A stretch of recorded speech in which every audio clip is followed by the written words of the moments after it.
Good evening friends.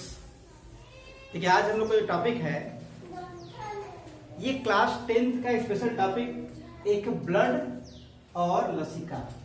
ये देखिए रुधिर और लसिका में अंतर, जो बार बार ये क्वेश्चन पुट किया गया है कि रुधिर क्या है। चूंकि हम लोग का 4th या 5th लेक्चर है हम लोग का सर्कुलेटरी सिस्टम का 5th लेक्चर, जिसमें हम लोग ये देखेंगे रुधिर और लसिका में अंतर। हमने आपको बताया कि ये मुख्य रूप से क्लास 10th और 11th का टॉपिक है। डिस्कस करते हैं हम लोग ब्लड के बारे में। पहला देखिए यह एक तरल संयोजी ऊतक है। ये बात हम लोग शुरू से जान रहे हैं कि ब्लड क्या है, ब्लड के फ्लूइड कनेक्टिव टिश्यू। इसी तरीके से अगर लसिका की बात करें तो यह ऊतक व रुधिर के बीच का संयोजी द्रव। देखिए होता क्या है, जैसे मान लीजिए ब्लड सेल है और ये क्या है, टिश्यू है। इन दोनों के बीच में जो होता है, जो गैप आपको दिखाई दे रहा है, ये गैप, इसी गैप में क्या होता है, ये आपका लिम्फ प्रेजेंट होता है। तो यहां आपको दिखाया गया है, मतलब टिश्यू और ब्लड सेल्स के बीच में जो गैपिंग होती है उन्हीं में क्या होता है, लिम्फ भरा होता है। अगर आपको इसका एग्जाम्पल देखा जाए, हम लोग काफी अच्छा एग्जाम्पल कभी कभी देखते हैं कि अगर लंबे समय तक हम बैठते हैं तो लंबे समय तक बैठने के बाद हमारे पैर में या हाथ में क्या झुंझुनी महसूस होती है या स्वेलिंग फील होता है। तो कुछ समय बाद जब उठते हैं, करीब 1 घंटे बाद, 2 घंटे बाद या 4 घंटे बाद जब उठते हैं हम लोग, तो हम लोग को जो पैर स्वेल कर जाता है, याद रखिएगा, वहां पर यह लिम्फ आकर इकट्ठा हो जाता है। इसका मतलब क्या, अगर ये लगातार बहुत समय तक इकट्ठा रहेगा, ध्यान रखिए, वहां हमको लगता है कि क्या पैर भारी हो गया है या पानी की तरह हमको फील होता है। तब हम पैर धीरे धीरे पटकते हैं कुछ हल्का से, तो ऑटोमेटिक क्या अपनी पुरानी स्थिति में आ जाती है। देखिए दूसरा, जो ब्लड का जो कलर होता है, यह ब्लड का कलर क्या, लाल और अपारगम्य। ये हमने आपको बहुत पहले बता दिया था वीडियो में ब्लड वाले में कि यह लाल होता है और अपारगम्य होता है। जबकि लिम्फ क्या होता है, याद रखिएगा, देखिए लिम्फ का जो लैटिन वर्ड, यह जो लैटिन वर्ड होता है लिम्फ का, लिम्फा, इस लिम्फा का देखिए मतलब क्या होता है, वाटर। और आप जानते हैं कि वाटर का जो कलर होता है, वाटर का कलर कलरलेस, अर्थात कोई भी कलर इसका नहीं होता है। मतलब किसी भी कलर को हम लोग क्या कर सकते हैं, इसमें मिक्स कर सकते हैं। अगला बात करेंगे हम लोग जो है थर्ड, ये इनमें आरबीसी की मात्रा अधिक होती है। आरबीसी की अधिक मात्रा होती है, जबकि इनमें आरबीसी नहीं होती है। और ये क्या, ये हमने आपको बताया, दिस इज द परमिएबल, यह एक पारगम्य होता है, जबकि ब्लड क्या होता है, इम्परमिएबल, मतलब अपारगम्य। अगला बात करें चौथा, देखिए ब्लड में डब्ल्यूबीसी की मात्रा कम होती है, लेकिन न्यूट्रोफिल की मात्रा अधिक होती है। याद रखिएगा, डब्ल्यूबीसी की मात्रा कम होती है किसमें, आरबीसी में, लेकिन यहां पर डब्ल्यूबीसी की मात्रा क्या होती है, अधिक होती है। और हमने आपको बताया था कि डब्ल्यूबीसी का जो प्रमुख कार्य है, डब्ल्यूबीसी में चूंकि यहाँ पर लिम्फोसाइट पाए जाते हैं और यहाँ पर न्यूट्रोफिल भी पाए जाते हैं, तो इस लिम्फोसाइट का जो वर्क होता है, इनका मुख्य रूप से जो कार्य, यह फाइगोसाइट्स नेचर का। देखिए फाइगोसाइट्स नेचर का मतलब क्या, जो बाहर से आए हुए बैक्टीरिया वायरस क्या करता है, इनको किल करने का काम करता है।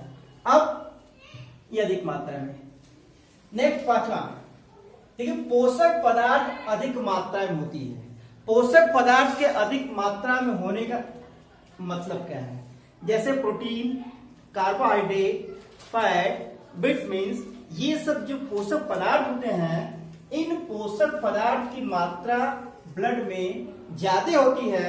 लेकिन यहां अगर बात किया जाए कि पोषक पदार्थ कम मात्रा में पाए जाते हैं, इनका ठीक अपोजिट, या प्रोटीन, कार्बोहाइड्रेट, फैट क्या होगा, ये कम मात्रा में होगा। नेक्स्ट देखिए फाइब्रिनोजन की मात्रा अधिक होती है। देखिए फाइब्रिनोजन है क्या, फाइब्रिनोजन हमने आपको बहुत पहले बताया था ब्लड में कि इनका मुख्य रूप से काम क्या होता है, ब्लड को क्लॉट करना है। रुधिर का थक्का जमाने में इसकी सबसे महत्वपूर्ण भूमिका होती है, किनका, फाइब्रिनोजन। तो ब्लड में याद रखिएगा, ब्लड में फाइब्रिनोजन की मात्रा क्या होगी, अधिक। और इसका ठीक अपोजिट, इसका ठीक अपोजिट क्या होता है, इसकी मात्रा क्या होती है, कम होती है। इस बात का विशेष ध्यान रखिएगा कि फाइब्रिनोजन का मुख्य रूप से जो काम होता है ये ब्लड को क्लॉट करने में सहायक होता है।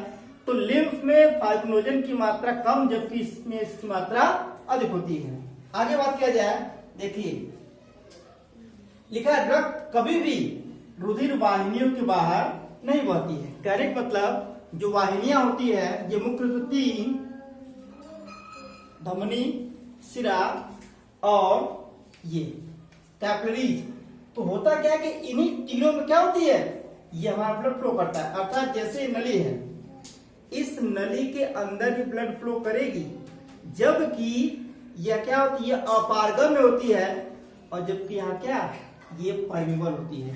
तो इनके बाहर कभी आता नहीं है, ये इसी से ही फ्लो होती है। जबकि क्या, लिम्फ की जो कोशिकाएं होती है, कैपिलरी जो होती है, काफी पतली होती है, और यहाँ से क्या होती है, ये फिल्टर रहती है।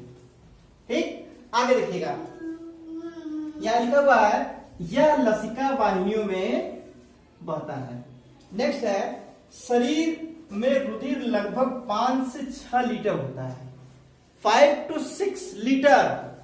जबकि यहां याद रखिएगा हमारे पूरे बॉडी का अगर 5 से 6 लीटर केवल अकेले रुधिर होता है, जबकि यहाँ क्या, ये करीब 2 लीटर इसमें पाया जाता है। मतलब लसिका हमारे शरीर में अगर बात किया जाए 2 लीटर होता ही है। अब देखिए कुछ बात किया जाए, जैसे देखिए ये देखिए अगर ब्लड सेल्स ये है, और यहां पर क्या ये है, टिश्यू। ठीक, तो इन्हीं ब्लड सेल्स और टिश्यू के बीच में क्या होता है, ये जो आपको गैप दिखाई दे रहा है, ये क्या आपका ब्लड सेल, मतलब आरबीसीएस। ये आरबीसीएस है, ये आपका क्या टिश्यू है ये। तो टिश्यू और आरबीसीएस के बीच जो आपकी जो टिश्यू फ्लूइड होती है, यही क्या होती है, यही फ्लूइड। और याद रहे इसी फ्लूइड को हम क्या बोलेंगे, लसिका बोलेंगे। इसका अर्थात मतलब क्या होता है, देखिए लसिका कुछ अलग चीज नहीं, this is the part of the blood. यह एक रुधिर का ही भाग होता है, कोई अलग भाग ये नहीं होता है।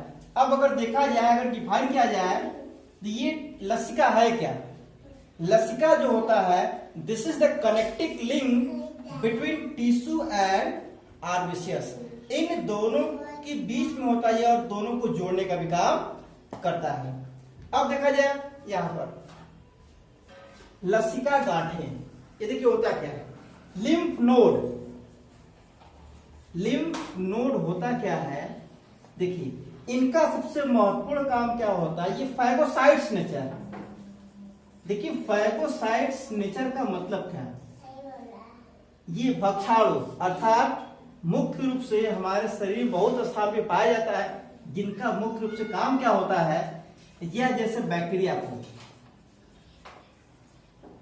वायरस को, बाहर से आए हुए जैसे डस्ट पार्टिकल, ये जानते हैं। ये जो लसिका गांठें जो होता है, याद रखिएगा, एक छलनी, जैसे छलनी जो होता है, जैसे हम लोग बोलते छलनी, जो चाय हम लोग क्या करते हैं, उससे हम लोग क्या छान लेते हैं, इसी तरीके से बाहर का जो वेस्ट प्रोडक्ट है, इन्हीं वेस्ट प्रोडक्ट को लसिका गांठें क्या होती, जगह जगह पे होती है, और हर जगह क्या करती है, छान देती है। इससे होता क्या, हमारे बॉडी की इम्यून सिस्टम जो बहुत स्ट्रांग होती है, और बाहर से आए हुए इन सबको क्या, फॉरेन पार्टिकल को नष्ट करने का ये काम करती है। अब उसके बाद देखिए लसिका तंत्र, देखिए नाम क्या, लसिका तंत्र, अर्थात लसिका का जो तंत्र हमारे पूरे बॉडी में फैला होता है वो लसिका तंत्र होता है। जैसे नर्वस सिस्टम हमने आपको बताया था कि नर्वस सिस्टम में क्या होता है कि पूरे बॉडी में एक जालनुमा संरचना फैली होती है। इस जालनुमा संरचना में भी क्या, ऐसे ही क्या होती है, हमारी लसिका तंत्र भी पूरे शरीर में पाई जाती है। अब ये देखिए हम लोग का टॉपिक ये समाप्त होता है, ध्यान रखिएगा। ये रुधिर और लसिका में ये अंतर होता है, हमने आपको बताया। मुख्य रूप से यह कक्षा 10 और कक्षा 11 का ये टॉपिक होता है, जो एक इम्पॉर्टेंट टॉपिक है। हम हर बार आपसे कहते हैं कि आपको किसी प्रकार की कोई दिक्कत हो, निश्चित रूप से आप मैसेज कीजिए, कमेंट्स बॉक्स में कीजिए, 100% उसका सॉल्यूशन आपको मिलेगा। धन्यवाद।